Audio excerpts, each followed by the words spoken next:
What happened?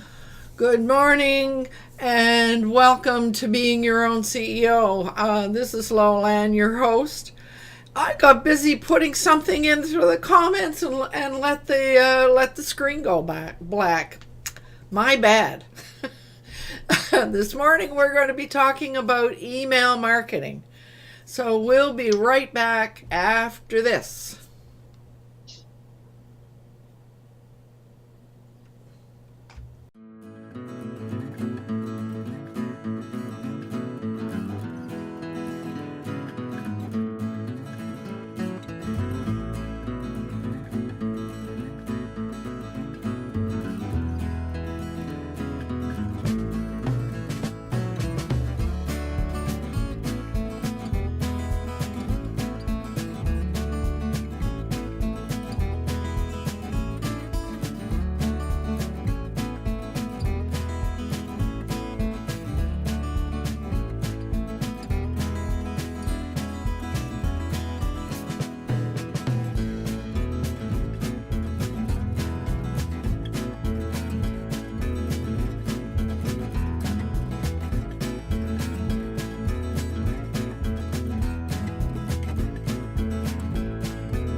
Hi, everyone. This is Lolan, your host, and greetings, panel members. Welcome here. Wondering what's going on in your part of the world. So we will get started right away. I will get started right away with some apologies for the rocky intro this morning. I was distracted and I'll talk about that a little bit later.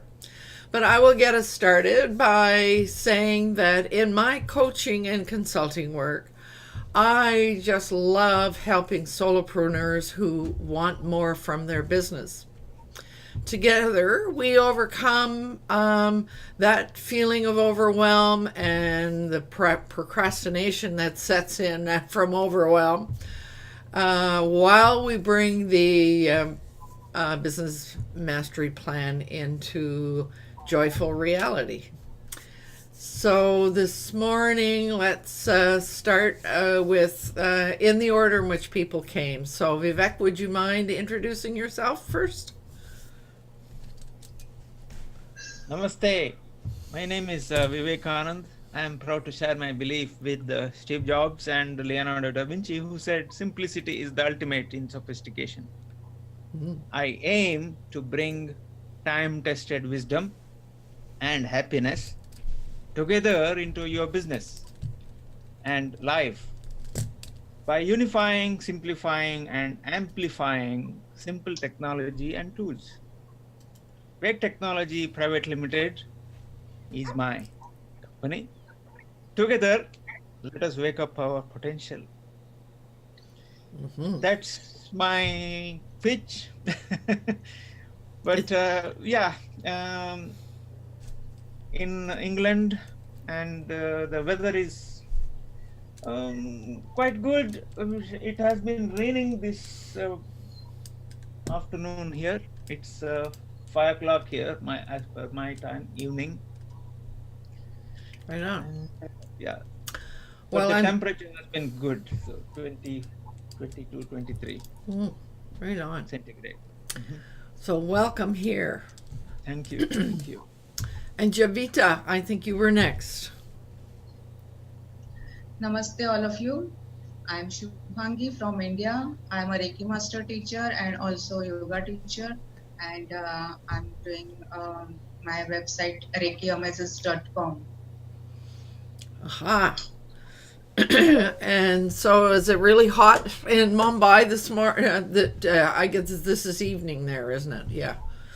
Yeah, it's really hot. It's, I think, 30 to 33 degrees. Oh, God. Yeah. But I know that we all, our bodies adjust and become accustomed. So I'm assuming that 32 degrees would not bother you as much as it would me. No, actually, I really suffer from this very hot summer, and it's really not bearable. Mm, right on. So let me see. I think Fred, you were the next one. Just trying to unmute myself there. Yeah, I'm Fred Jones. I'm located in Victoria on Vancouver Island, British Columbia, on the west coast of Canada, almost near in the same area that Lolan is. I'm in the sunny part in Colwood at the moment, which is near Langford, which is where Jay hangs out. And I love working with young people to help them with all the challenges they have today. It's unbelievable what they go through with the pressures that are on them. It's just be aware of what's going on in their world and helping them gain creativity, self-confidence, leadership, to help them cope with what they're really facing as they become adults. So I have a lot of fun with them. And I'm moving for 2 months to California as of tomorrow. So Oh, really? next time I see you, I'll be in California. At least we're in the same time zone, so it's not like being in Australia where it's something like 3 o'clock in the morning or something. Right. Oh, that's cool. So you're going down to visit your daughter. Yeah, my other daughter, the one who lives in California, Nice. university professor in San Bernardino, so we'll be in that area. Right on. If I manage to join you next week, I will be in Redlands, California. Cool. Not too far from Los Angeles, and where I met Roland last year. I was fortunate enough to go and visit Roland. I was so happy I was able to do that. And we should actually say for anybody who has joined us recently that Roland was one of our regulars in this group, and he had his own show that he did as well. But unfortunately, he passed away last August, I think it was, wasn't It was it? August. Yeah, Yeah. it was August. And I met him in June of Yeah. last year. Yeah. I was fortunate to meet him. It was a wonderful day I spent with Roland. Yeah, and a lot of us who, I think I only knew him, a lot of us only knew him online. We met online and got to know each other online, and but I was viewing some of my previous shows in preparation for today, and there was Roland, and I had this really strong feeling of nostalgia seeing that. It was really neat to see him there. But yeah. Yeah, that would make sense. Yeah. So so while you got yourself unmuted, Nathan, go ahead and introduce yourself. Yeah, my name is Nathan Siegel. I'm speaking to you from the living room of where I'm staying. I'm house sitting, not unlike Fred, in the little town of Bucerius, which is 30 minutes north of Puerto Vallarta. I'm here for another 5 months. What I'm doing is I help people position themselves as a go-to person, the trusted authority in any industry or niche by writing a book. Right on. Yep. Well, and is it overwhelmingly hot in Bucerius? No. No, it's not. I've actually been toying with putting on a jacket. I'm acclimatized to this Yeah. place, but the last time I checked, it was like 23 or 24 degrees, which for you would be boiling hot. But for me, it's actually cool now because I've spent so much time in the hot climate down here. Yeah. I was actually outside wearing my jacket this morning because I was cold. It was like 23 degrees. So you're probably looking at me going, "You're kidding, right?" It's like, Well, no, 23 degrees we consider to be a lovely balmy day. Yeah, I know. I'm well aware of it. Well, I know. You used to live here. Yes, but I've lost my Canadian cold resistance, and now I'm just like one of the locals walking around with a parka if it's 20 degrees, Yeah. It's cold for me. It Yeah. really is. It's surprising. Yeah. No, I know, because I hear myself talking about living in the Arctic, and people go, "Oh my God, it's so cold up there," but you acclimatize. You really do. Absolutely. Yeah. Yeah, you do. Yeah, you do. Sooner or later, yeah. I have no desire to reacclimatize to being cold. Well, My only desire, as far as climate is concerned, is to only live in places where it's warm. Well, it's expensive to live in cold places because living in my experience of living in the Arctic. I mean, you had special boots, and you had special wind pants that you wore, and you had special 2-layered parkas with hoods that came out like this, and you had to wear special gauntlets on your hands, like you had 2 separate sets of clothing, one for summer and one for winter. Yeah. So Sounds it's about right, expensive. So where you live, you just you don't need to spend much on clothing. No, thankfully. Yeah.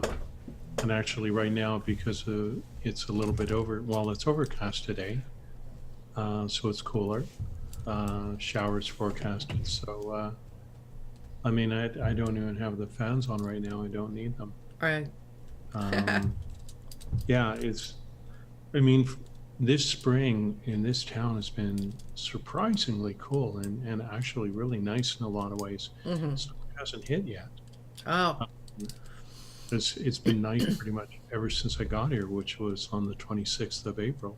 It's been amazing weather ever since then. Right.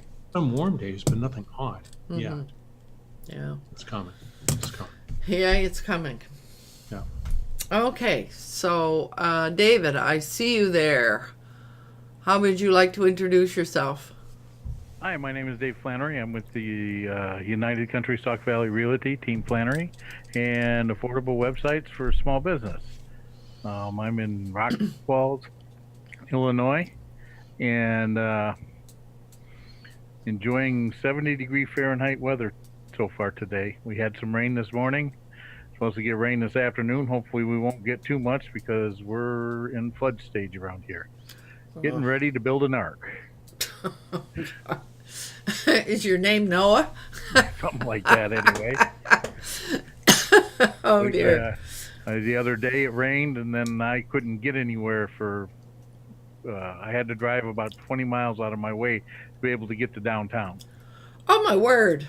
Oh. All the roads were closed with all the flooding. Oh dear. Yeah. With rain this morning, if we get more this afternoon, it'll probably do the same thing again.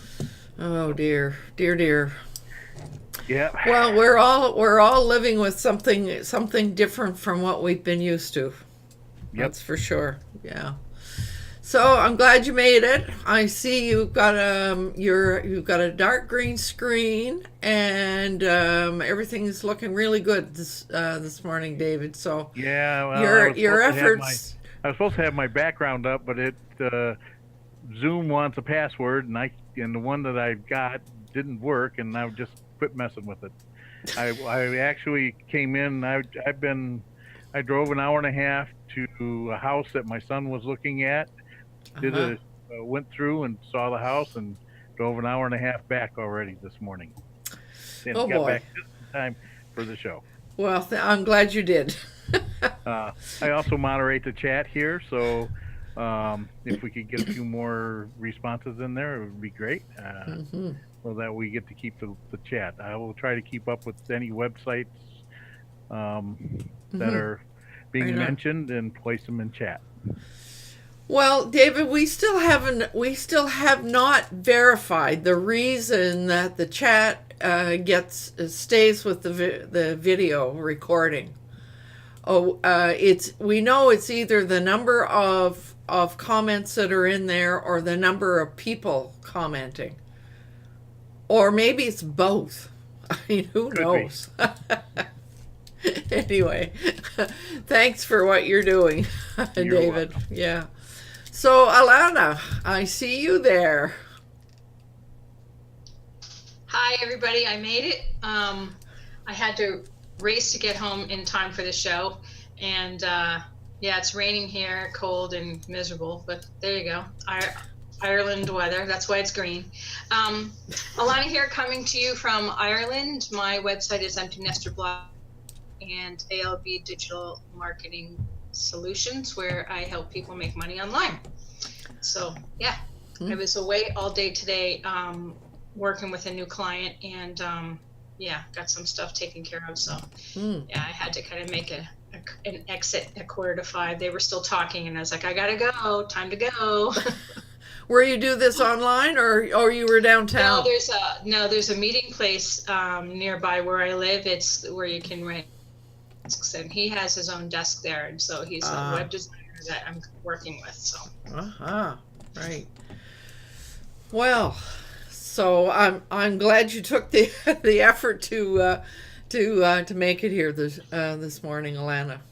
Thank you. Welcome Happy here. to be here. Yeah. Now Jay seems to be the last one, but I see he's got himself. Oh, there he is, Jay. Good morning, Jay. Oh, hi. You're the last one to introduce yourself. You got you got a different background.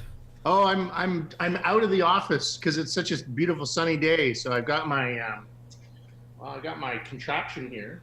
Oh yeah. My little standing desk thing. So I was just kind of setting up the angles. At any rate, yeah. So. And you're outside? No, I'm inside. I'm in the house, but I'm just standing today. So I've been working standing for the past 2 days, and it's been great. Oh yes, I saw that. Was that in Instagram or Facebook? Correct. Or somewhere? Yeah.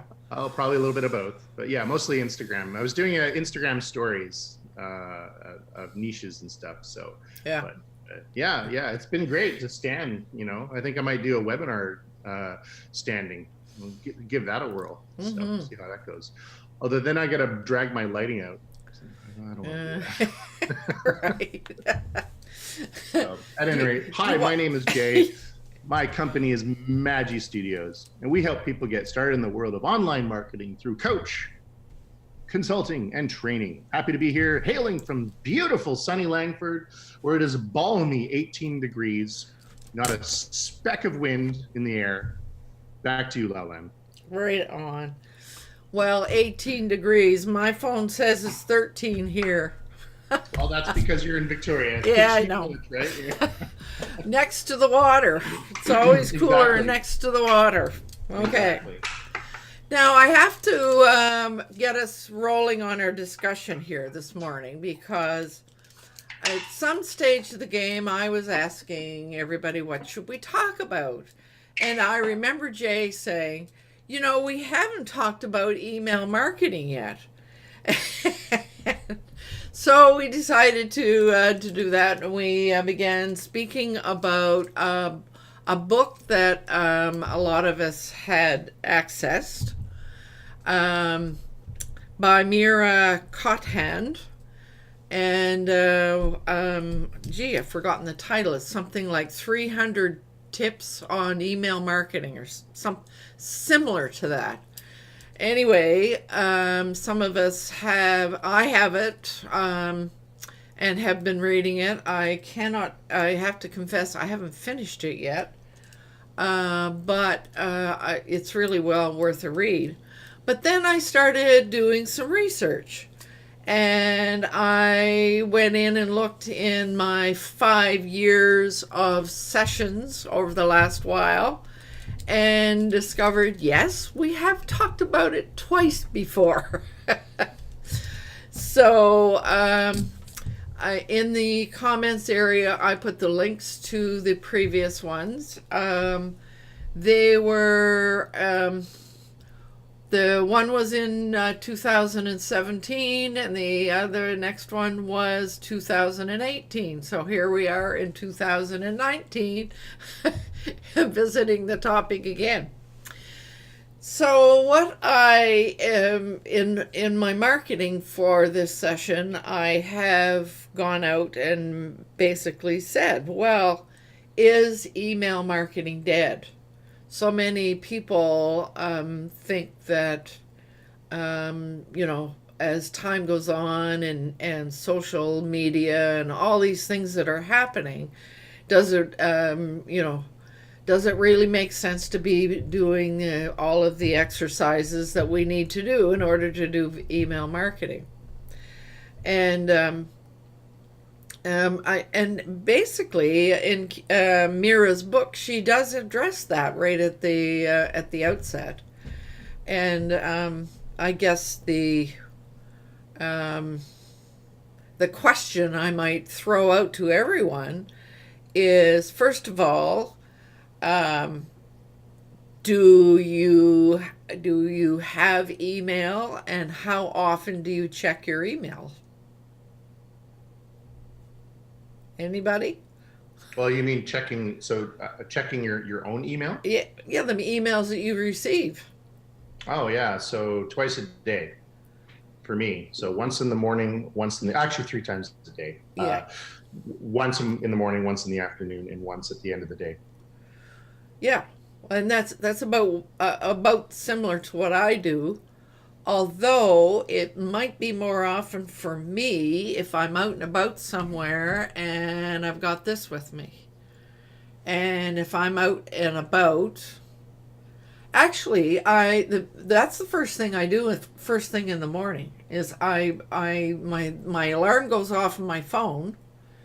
And while I'm there, I check to see if there's any email, and that's around 5:30 a.m. So that's the other thing, is that many people, when they're out and about, they've got some downtime, they're going to check their emails from their phone. So what about everybody else? Alana, what about you? Do you check your emails all regularly, or? I probably check them more often than I should because I have a lot of them. I have a lot of email accounts. So some of them are dummy accounts and some of them are working accounts. And so like the dummy accounts are subscriptions that I check for content ideas. And then my regular accounts are professional accounts, personal accounts, that sort of thing. So I kind of have my Gmail open during the day and I check it intermittently. So yeah, I probably check it more than I should. Not that I find anything of interest there, but I do. But I think with you, Alana, because of what you do, I think it's more necessary for you to check your emails. That's more often. right. That's true. If you're someone who is communicating with people from all over the world, i.e. different time zones, then yeah, obviously it's more important for someone like yourself to be more regular in terms of your checking emails and communicating to your emails. Yeah, that's true. Because I have gotten messages from clients like at 10 o'clock at night if it's like 2 or 3 in the afternoon in California. So yeah. So that means that especially a lot of us who are in business, we still use email to communicate with our clients in a big way. Yeah. So and I'm again I might make a slight differentiation here.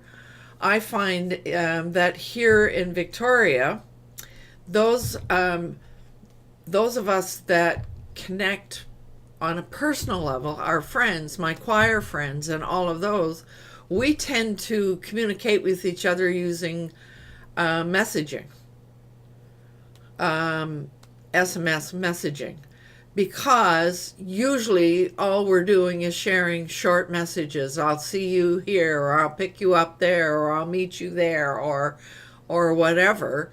And so, but what I've noticed in our group, there's one person who does not use her smartphone for messaging. She tends to use only email. And on a personal level, it's become a hassle for everybody else to stay connected to her on sort of day-to-day, meet you here, there, or whatever basis. So there seems to be here anyway, and in my community, there seems to be a differentiation. So we tend to use our emails for serious business stuff, and we use our messaging for personal stuff. So I don't know whether anybody else has noticed that anywhere else. Yeah, I think that's a pretty common thing nowadays. Is people tend to communicate with each other through more of an instant access. Yeah. Yeah. So, but and email is usually about serious stuff. Well, yeah, communicating to strangers, right? Yeah. Or not friends yet. So I think that's pretty common. Yeah. But like kind of flipping it over to the marketing side of things, I think it's the important part is to communicate through email so that you can become friends with your future, business associations and stuff. So where you can let them know, you like, here's my social media accounts where you can reach out, but still keep communication within that email. But also one thing that I think is really important, I may be jumping a little bit ahead here, is to ask my email recipients to reply if they have any questions. Because I mean, with email marketing, it's typically a one-way street. But even if you just say, hey, if you have any questions, just hit reply within the end of your email marketing message, even though the chances are 97% of them won't do that, even just the notion of saying that, it builds a level of trust to say like, okay, well, obviously there is a human on the other end. Because we all know here, us as marketers and solopreneurs and entrepreneurs, we know how emails that we receive work. We know that they're automated, that they were written about maybe a month ago, especially if it's a drip series, and we know what a drip series is in most cases, right? For those of you who don't know what a drip series is, it's a sequential set of emails that come out over a period of time. Yeah. Well, and yeah, so I mean, we do tend to connect with our prospective clients and our current clients that way. Before we kind of get into the nitty gritty, though, I was going to ask Vivek, I know you're involved in an email marketing system for as a volunteer, and I just wondered what your experience of that is. I volunteer for an effort which is a bi-weekly, that is not bi-weekly, twice a month, every 15 days. A newsletter goes out from this voluntary organization, and it used to go out to 35,000 email addresses. Now it is going out to 50,000 email addresses, and they are all addresses that the people themselves said, we want to read this. So it's the people who want to read, they subscribe, and so it happens. So I'm not saying that I had any hand as such in increasing the number of subscribers. No, I'm not saying that at all. It's an entirely different reason. I'm just saying that it's a voluntary organization, and the email goes out to all these people, and they should be reading it. Otherwise, they won't be Mm-hmm. interested in it, or they won't. I mean, the number would not have gone up from 35,000 to 50,000. Wow. Mm-hmm. So you bring up something that I want to address shortly, and that's this whole thing about newsletters. But I just want to check with others. Nathan, what about you? Do you use email, or how does that work for you? A lot of email, but things have changed considerably because of doing all the marketing on LinkedIn. So actually, one of the ways that email is helping me, it helps me to keep track of some of the responses in LinkedIn, because one of the things that I find is that the messaging system within LinkedIn is not the best. Mm-hmm. And when I want to find something, quite often I can't. Mm-hmm. It's not there. But if I look in Messenger, or if I look in the notes that my lead generator has created for me, I invariably find the missing pieces. Mm. But I'm spending a lot of my time on LinkedIn Messenger as well as email, Mm-hmm. and as well as Messenger within Facebook. All of those are marketing channels. Mm-hmm. The personal stuff is mostly done within Messenger, actually.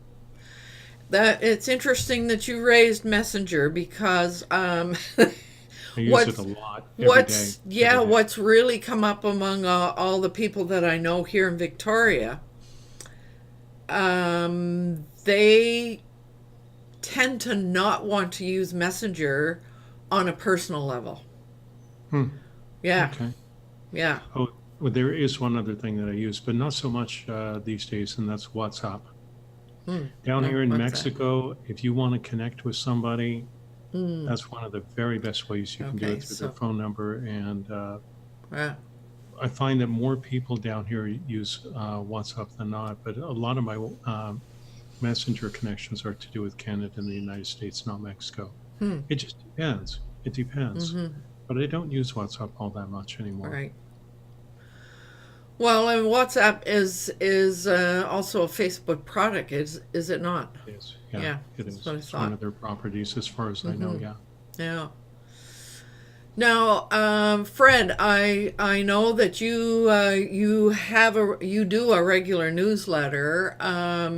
Do you use what do you use to connect with your clients? Although, and I'm looking at what Mira Cottan says. Mm-hmm.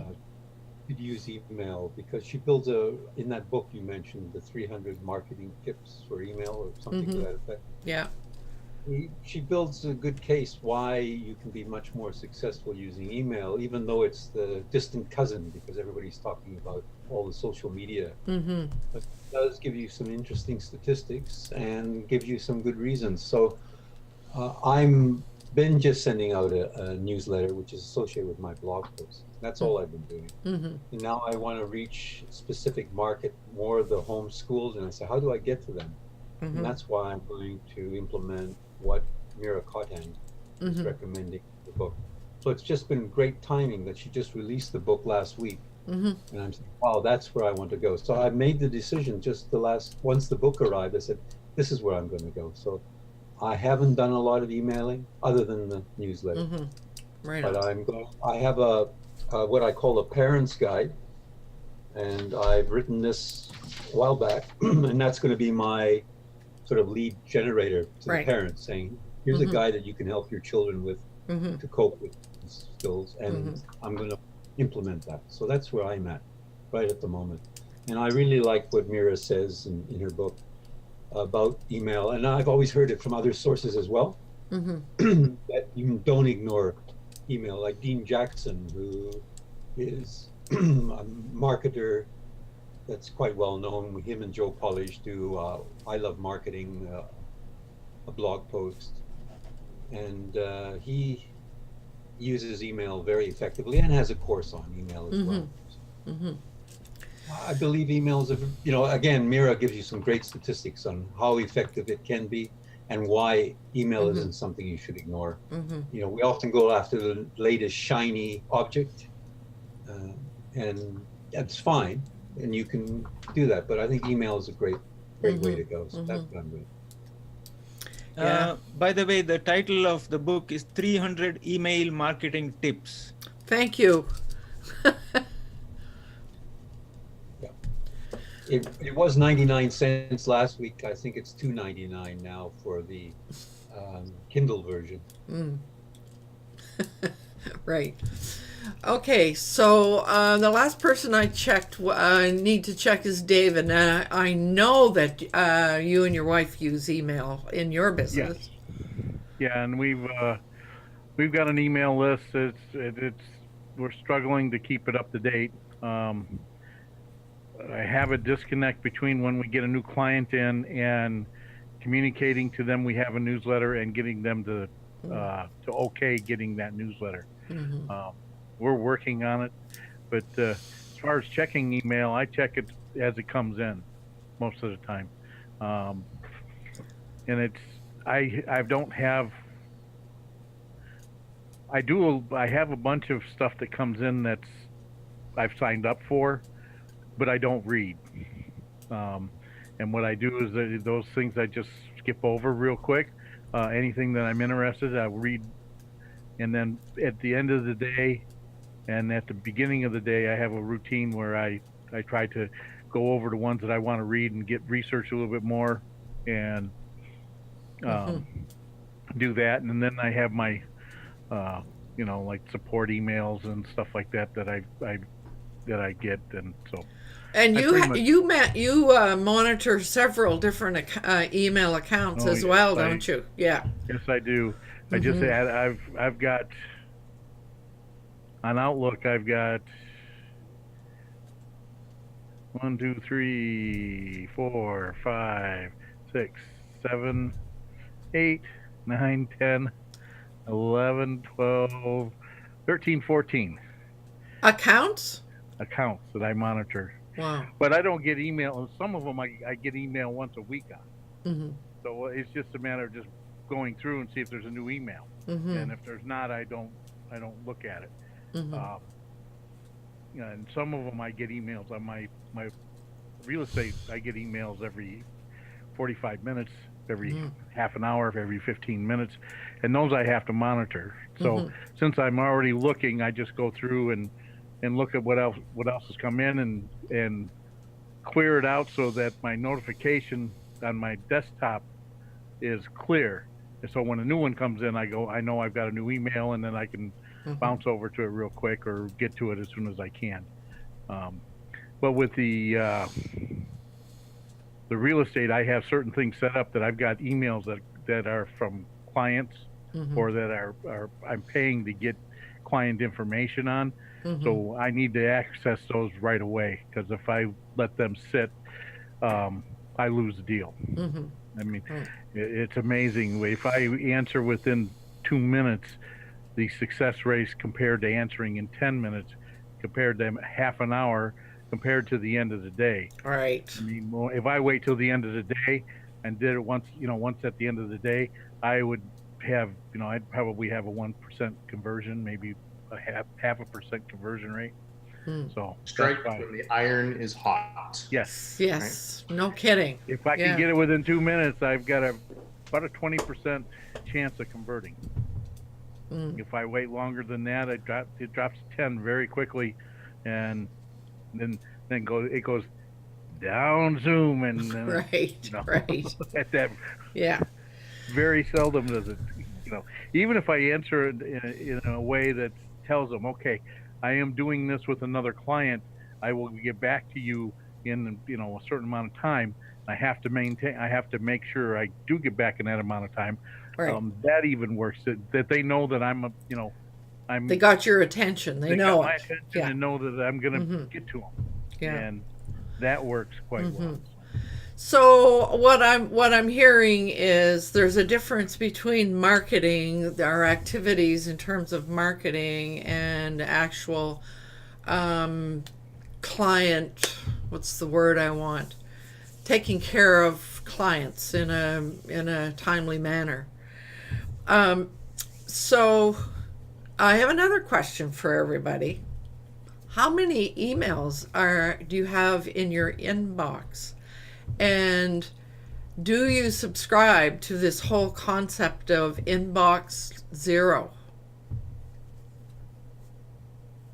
Anybody? So are you referring? Yeah. Are you referring to how many unread emails? Yes. For me, it is. Can't. Oh, it shows the little number on the. So right now, 70 unread. Yeah. But that's because I haven't checked my email yet this morning. Yeah. With me, I keep mine to zero as close to as many times as I can, because I may have not read the email, but it's clicked as read. So my notification doesn't get to 70. Yeah, for me, I do inbox zero. So and a lot of that will be like social media based stuff where people like to post or whatever, you know. So a lot of that I just mark as read. One thing I'm really proud of is being able to organize my emails in different formats, and actually Gmail really helps out with that, and G Suite really helps out with that in terms of organization through tabs. Like, you know, priority, social, promotion, that kind of stuff. And then I have filters. I have filters and folders that go, you know, if an email comes in from a certain client, whoosh, off it goes into a certain folder, and I can just scan that folder and go, oh, okay, so, you know, David from David Flannery's Chicken Shack just sent me an email. So I gotta jump on that right away. So yeah, so it's cool. I like it, you know, and I'm really happy with marketing plan, huh? Yeah, daveschickenshack.com. We're keto friendly, but you don't have to. Okay, so I too adhere to the whole inbox zero thing. Although I clean my inbox, all of my boxes out once a week. So I allow myself a week to sort of catch up with stuff. But I find that there's a lot of stuff that comes in, and I'm starting to become quite ruthless about unsubscribing, because it overtakes you. And the other thing is, I find there are a lot of people who send you emails without your having given them any permission. So they and then I'm sort of don't know what to do about that. I mean, they usually have an unsubscribe button on the bottom, but I heard somebody say, don't do that, because you'll know they'll know they got your attention. So just ignore it. So it's far better to report it as spam. Yes. Then Gmail can handle it. But the other thing that I've discovered is that, you know, when you're out and about in your community, and you go into a store or any, you know, places like that, and they want your email, well, then suddenly your inbox is full of stuff. So those are the ones that I really want to just get rid of, you know.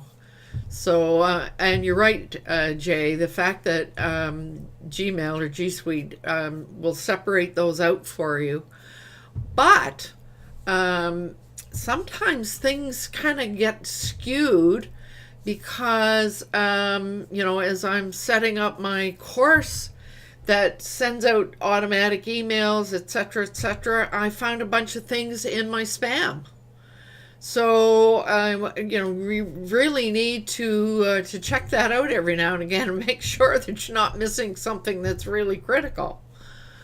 So what works for me in terms of the spam part is, as I said, I have labels. I put labels also associated with folders. So I can go into the spam box and just look to see if there's any label, and then I can take a little bit of a harder look, right? And that works fine. But you know, my view is that if it ends up in the spam, there's a reason why. Whether it be, you know, a dodgy email marketing system, Use words that trigger the spam. Yeah. They added tons of HTML in there.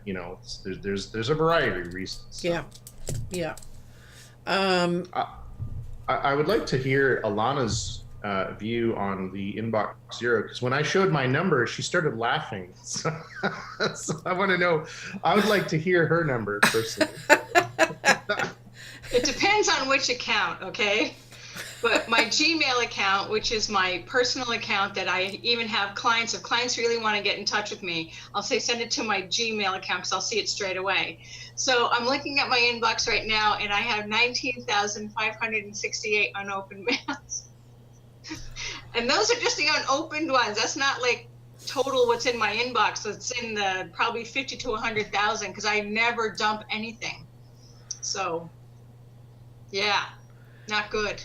Well, so I'm glad you asked that question, Jay, and I'm glad you gave that answer, Alana, because I mean, before we start even thinking about using email as a marketing tool, it's important that we recognize that in the email world, there are as many different styles of operating as almost as there are people. And I have to say, I was quite impressed with Jay's micromanaging of his email account, with the labels and the spam, and, you got it all set up with the labels and the folders, and I'm very impressed by that. Yeah. And of course, the other part that hasn't been mentioned as yet, why do we need to run to all these different places when in Gmail you can have all of them post into your Gmail and it'll tell you where what account it came from. So you can have everything that you get, you can have it coming into one place, which makes it way easier to manage and organize.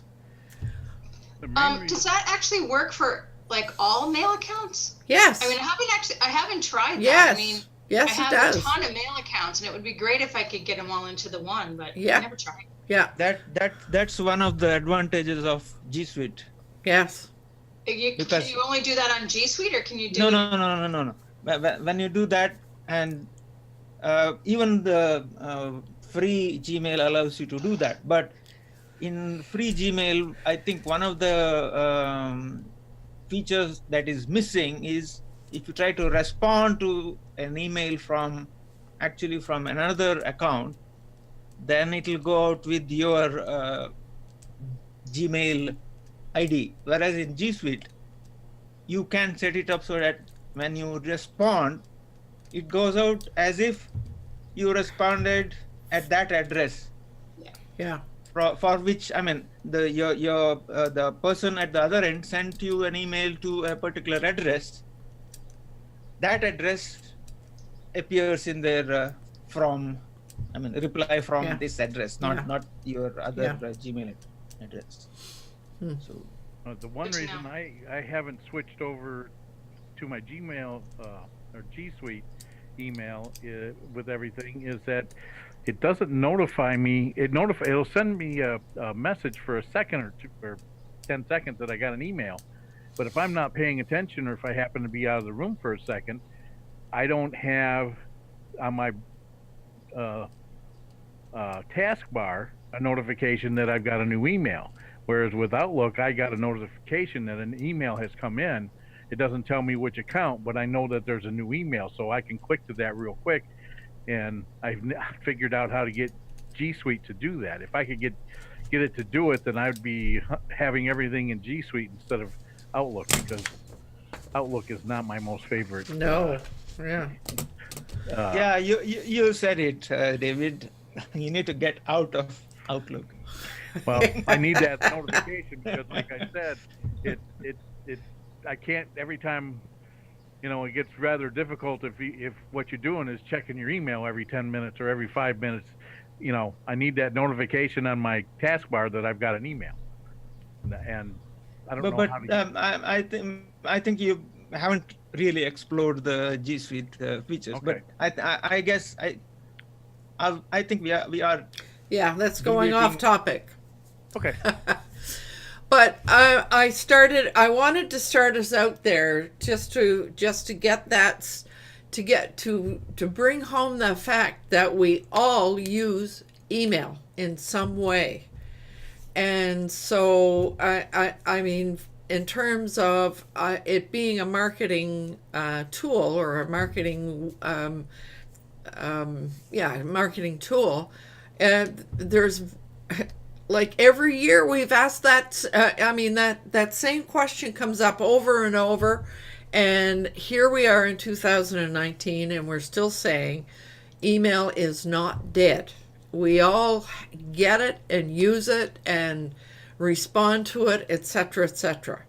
So so the next thing I wanted to sort of talk about that I noticed, because I did say I was reading Mira's book, I noticed that she seems to indicate a difference between sending emails to your prospective clients and something like a newsletter. And I have to admit that I guess because I have that whole automatic thing set up with an autoresponder, I just completely overlooked the concept of sending a series of emails that are not necessarily postings from your website. And somebody said that right now was the a good time to be talking about this. I guess it was Fred who said that. It's equally important for me because I'm setting up this course, and there's got to be some ways to be marketing that course. Once you've got a course all set up, then your next thing is how am I going to market this? And and maybe, yes, you might do a blog posting announcing that you've done this or that or the other thing, but is that going to be enough? And so Mira talks about the importance of the other thing that she does really well, I think, in the book is talk about that funnel. And I mean, we've talked about the funnel before, and Jay has talked about the funnel in WA a number of times, etc. And she has another kind of really nifty way of explaining how to determine what that funnel will be. And I was quite intrigued by that. I thought it was really well, and again, it's sometimes it's just a turn of phrase that sometimes will land home the way it should or something. Because I've heard begin with the end in mind, and I mean, that's another phrase that somebody else used. But when you're figuring out your funnel, it's I mean, that's what she suggests. You start with the end and work your she calls it reverse engineering. So reverse engineer it. And so I found that was really helpful. But the other item that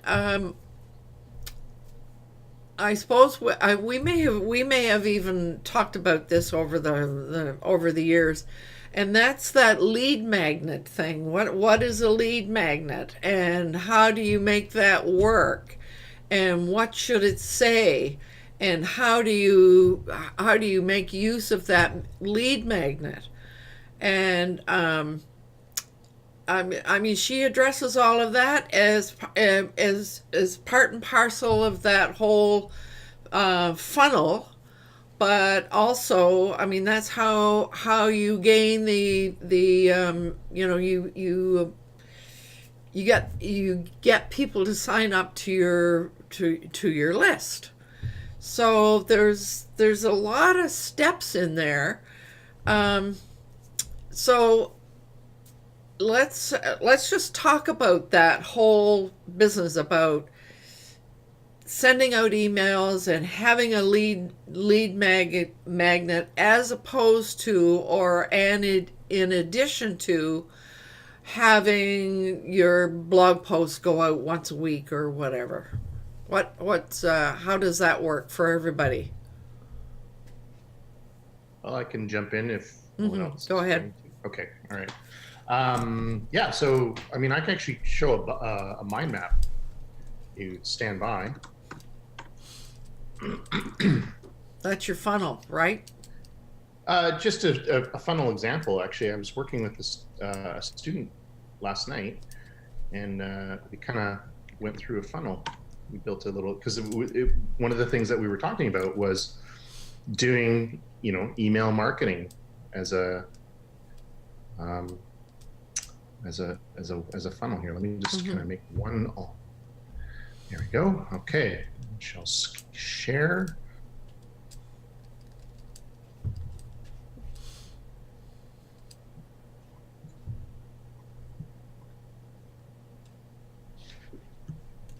Okay, I'll move it over here so that y'all can see it.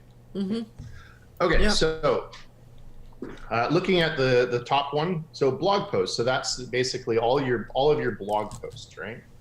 Now at the end of the blog post would be something called a CTA, a call to action. Now, if you want an example of call to action, go to. Wow, look at that. Brand new website. Oh, the Great Bear Rainforest. Yeah, I know, it's a nice one today. So we go to the latest post here. And go to the bottom. So there's one CTA. Now the CTA specifically that we're looking at is this one. Excuse me. So this one is my email opt-in form. So it's a place where people can enter their email and watch me build this website over a series of 10 emails, and where they see the end result. So it's a way for, and it's obviously related to this particular website. Right. So let's go back to our mind map. So the blog post is the blog post, right? And then this part here is the CTA. CTA stands for call to action. It's the thing that you want your readers to do at the end of your posts. So, so in this particular case, we've got a landing page, learn how to build a website,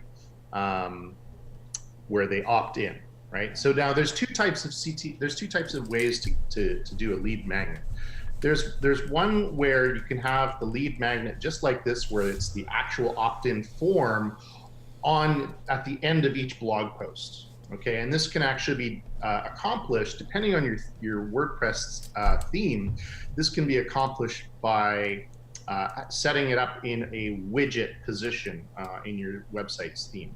So in this particular case, I custom made this CTA because I'm using a theme called GeneratePress. So the other option is to not have the actual email opt-in form, but a button similar to what we just saw here. So here, if I were to click that actually goes to a different, this is not mine, but this would be considered a landing page. So as an example, this would be a landing page. So there's two things. You can have the email form embedded at the end of each blog post, or you can have a button like this, which would then go to a landing page that still resides on your site, that would have the information that you're going to be giving away upon the entrance of an email. So that's what this does, right? So we got the opt-in page, and then once someone hands in their provides their email address, Then there is a thank you page. Mm-hmm. Now, a thank you page now, depending on what email system you're using to use your email marketing, you can have it set up so that it, like Aweber or Constant Contact, automatically does the thank you page for you. I actually prefer to have it so that it's on my site. So after someone enters an email address in any of my forms, they see this. Mm-hmm. You know, we talked about with David striking the iron when it's hot.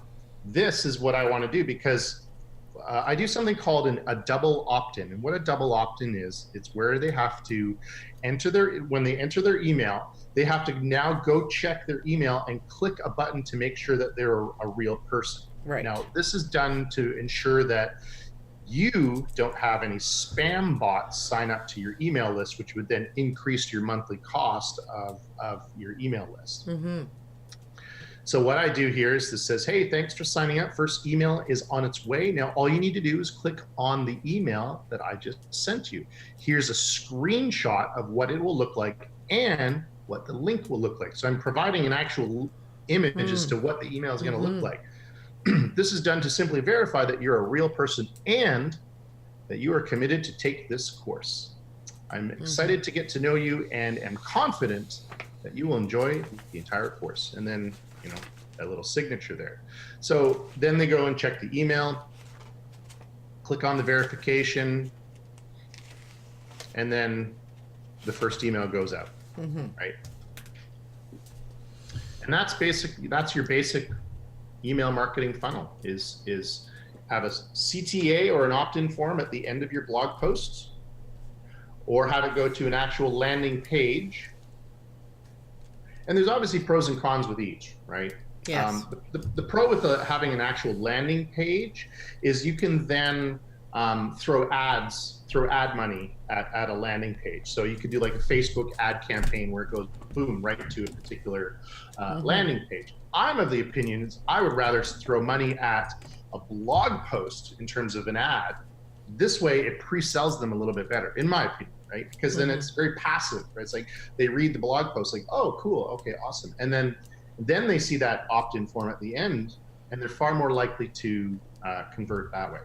Whereas if you're throwing money at a landing page where they don't know anything about you other than the click of the interest of the ad they saw, topic, yeah, they instantly see an opt-in and they kind of go like, okay, well, what is this? And it's, you know, dodge and weave to make sure that it's not a scam. Whereas a blog post, they instantly see a blog post. If they click on an ad, they go, oh, it's a blog post. Great, I'm going to read it. Their guards are down. Yes. They're far more likely to convert. Mira talks about the things that you should have on your landing page. She also talks about the things that you should have on your thank you page. and she talks about also about a welcome page and the information that you should have there. Mm-hmm. So one of the things that she taught when she talked about the landing page, she said,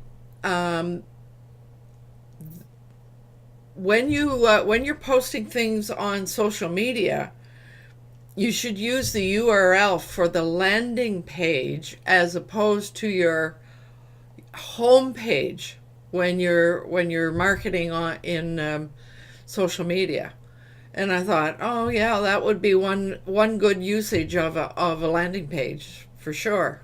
Yeah. So yeah. So what about? I do that on my Instagram. I have it now directed to a specific landing page. Yeah. And converts quite well. Mm-hmm.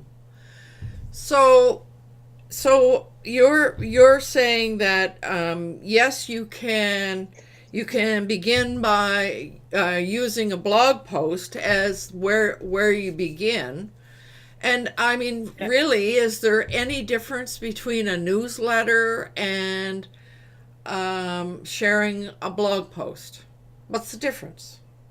Can I share something about the newsletter that I am involved with? Mm-hmm.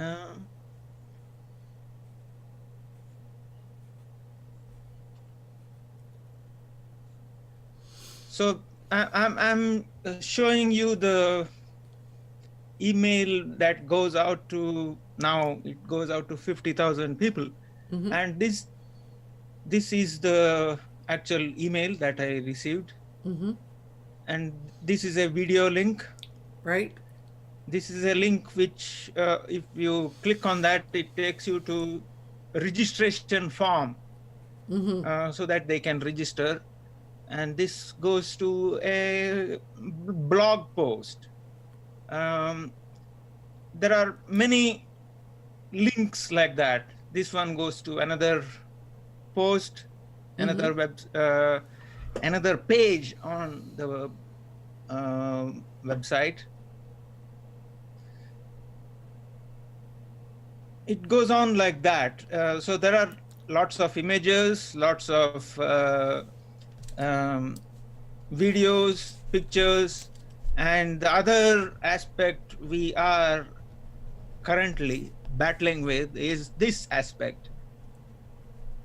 The image gets clipped because it is, and we have found out that this happens only with the Gmail client. Oh. So, and I've seen the same thing when I receive emails from Amazon. Amazon sends their marketing emails, and I see the same thing. But anyway, the point I wanted to make was all these are links here. It is full of links. All these are links. You click on that, it takes you either to a registration for that program or more information about that program. So it goes on like that, and we are sending this out every 2 weeks with different content. Yeah, and that in fact is one of the key things that we have to take care, in the sense, if this, for example, this content, if gets repeated in the next issue and maybe in the issue after that, if you do that, immediately your newsletter gets marked as spam by the spam filters by Google. Duplicate content. Yeah, if you send this duplicate content over and over again, every week, if you send the same thing, then it's a surefire way to get into spam area, spam land. So we have to make sure that here the point is, these videos, these articles are all different, and they often take you to a multiple different sites. It's not just one website. It goes to multiple different websites. But even with that, this content which starts the whole, tries to make the whole thing interesting for the reader. If that is not unique, at least in some way, then it will be marked as a spam. So that is done by not just sharing a blog post. It's done by using an email with a variety of content. Yeah, we are using a MailChimp. We are also considering other alternatives, so to see whether any of them have any better features. One of the things we were thinking of was, since this email has so many links, so many different topics, in fact, is it possible to have a link to the links at the bottom? It's not there. Such feature does not exist in MailChimp. So even though you may be interested in a specific topic every week. I mean, every time you receive the email, but you still will have to scroll through the entire thing to get to that. At the moment, there's no feature. So we are looking at other alternatives to MailChimp. So, and there are many. yeah. One of the things is, I mean, this is handled by about 20 people. Wow. We are spread all across the globe. Somebody is in Europe, some people are in Lebanon, Canada, USA, India. So, wow. So even actually the construction of the content that you saw there, it's done in a collaborative way. So, wow. Which means it takes quite a while. Yes. But the aim is to send it, ultimate aim is to send it every week. But at the moment, we are able to do it every 2 weeks. 2 weeks, right. Right on. So, I mean, just looking at that and looking at the mind map that Jay shared and thinking about just posting, our sharing our blog posts with an opt-in, etc. But there are other things, as Jay mentioned, a drip campaign. If there's, you're going to be offering something, there's a whole variety of ways. And the more I listen to this, and the more I think of the possibilities that really relate to something that I'm working on right now. I mean, you just have to do that, create that funnel first, and know exactly what you need to do in order to do it, and have it written down so that, I mean, you're going to test it, and if you find that's not working, then you go back to that one that you wrote down and you make an adjustment to it, and then you test that. So yeah, it takes quite a bit of work to determine exactly what is the right approach to take, given whatever your product and or your service is. So, oh my goodness, look at the time. We've run over again. So, I mean, we were sort of all over the map here, but I think we have concluded that email is not dead, and that there are a variety of approaches to take, and that it's important to nail down what that approach is going to be, and that there are various tools that will assist us in doing that in an automatic way. Does everybody think that's a good summary, or does anyone have something they would like to add? I would say, I mean, earlier in the discussion, we were talking about using different forms of communication within a smaller group. So for generating the newsletter that I just showed you, we are using WhatsApp to communicate within our team. And the first thing I normally look at in the morning, as soon as I wake up, is there a message on the WhatsApp? I don't look at the email at all. Because that's the committee you're working with. Yeah. Yes.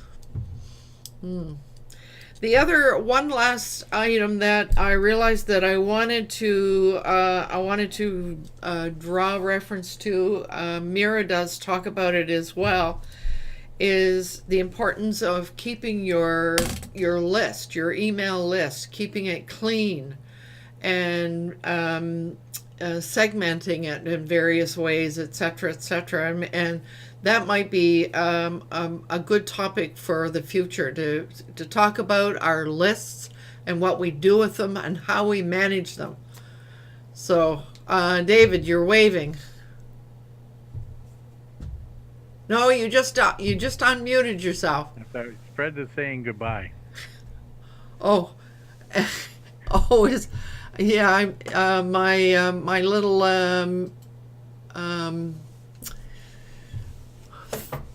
my film strip across the top. It's always bigger. So, thank you for joining us, Fred. And I realized that Javita, I didn't ask you how you make use of, or if you make use of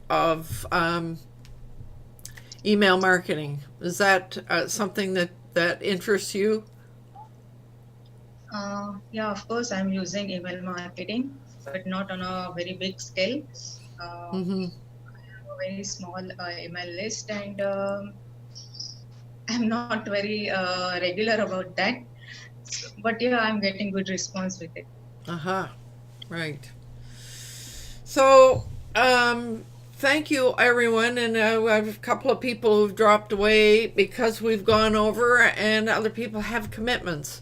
So I think I will pull us draw us to a close with a reminder that it's important to do what you love with passion. And we shall see you next week.